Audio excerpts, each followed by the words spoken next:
देखिए, अगर हम कोर्सेज़ की बात करें, पढ़ाई की बात करें, तो होता क्या है कि जैसे बच्चा किसी क्लास में पढ़ रहा है, सपोज़ वो पीजी में गया।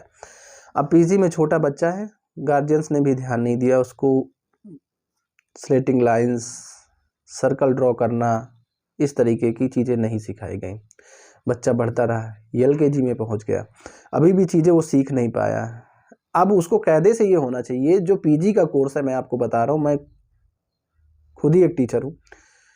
पीजी के कोर्स में बच्चे को एटलीस्ट का से ये ईयर ख़त्म होते होते तक, यानी कि एलकेजी में जब वो जाए तब, तो उसको का से अंगा, सॉरी, का से ज्ञा, छोटा आ से अंगा, कम से कम at least 1 to 10 numbers, capital letter A to Z, इतना तो आना ही चाहिए। का से ज्ञान आए तो छोटा से आहा तक आ जाए, और मतलब और capital numbers, capital alphabet ABCD, इतनी चीज़ें आ जानी चाहिए। अभी वो सीख नहीं पाया, अब पहुंच गया यूकेजी पे। यूकेजी में जाने के बाद अब वो क्या करेगा?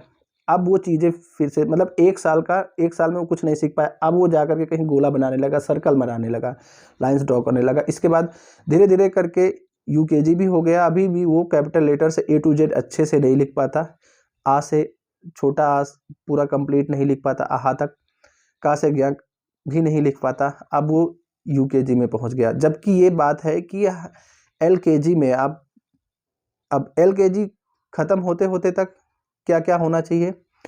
उसको आ से आहा, का से ज्ञा, कैपिटल लेटर और छोटे वाले सारी की सारी ABCD भी कंप्लीट हो जानी चाहिए। ये सारी चीज़ें बिल्कुल कंफर्म हो जानी चाहिए। बताइए, अब ये चीज़ें वो कब सीखेगा? यूकेजी में। ऐसे ऐसे करके धीरे धीरे प्रोसेस पे चढ़ता हुआ चला जाएगा, और बच्चा यकीन मानिए अपने आप पढ़ाई से मन उसका हटने लगेगा, क्योंकि वो अपने साथ के बच्चों को काफ़ी आगे पाएगा। आप कोशिश करिए कि बच्चे को डे बाय डे कंप्लीट करवाइए। इसमें बच्चे को कभी ज़्यादा वर्डन नहीं पड़ेगा। ये बच्चे वर्डन से भी बहुत परेशान हो जाते हैं। बच्चों को वर्डन कभी नहीं पड़ेगा और सब अच्छा हो जाएगा। मतलब उनका कोर्स जब कंप्लीट चलेगा, डे बाय डे सही चलेगा, वो चीज़ें अच्छे से सीखते जाएंगे। मैथ्स है, साइंस है, कुछ भी है, ठीक है। यहाँ मैं बच्चों को देखता हूँ कि बच्चा 8th में पहुँच गया है, इंटीजर्स, अलजेब्रा के बेसिक्स, ज्योमेट्री के बेसिक्स, उनको कुछ भी नॉलेज नहीं है। अब फिर क्या? अब बच्चा सयाना हो गया। अब उससे कहो भाई कुछ चीज़ें सीख लो पीछे की, तो फिर वो कहता है कि सर अब बताइए, अब आप हमको ये चीज़ें पढ़ाएंगे।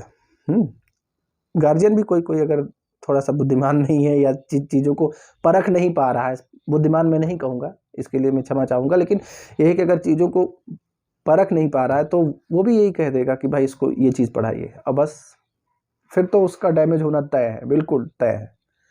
इसलिए आप कोशिश करिए कि बच्चे को स्टेप बाय स्टेप पढ़ाइए। आज की पढ़ाई 6 की पढ़ाई 6 में ख़त्म करवा दीजिए, 7th की पढ़ाई 7th में ख़त्म करवा दीजिए।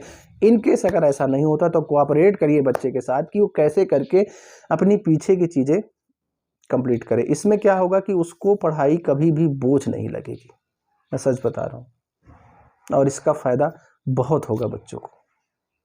धन्यवाद।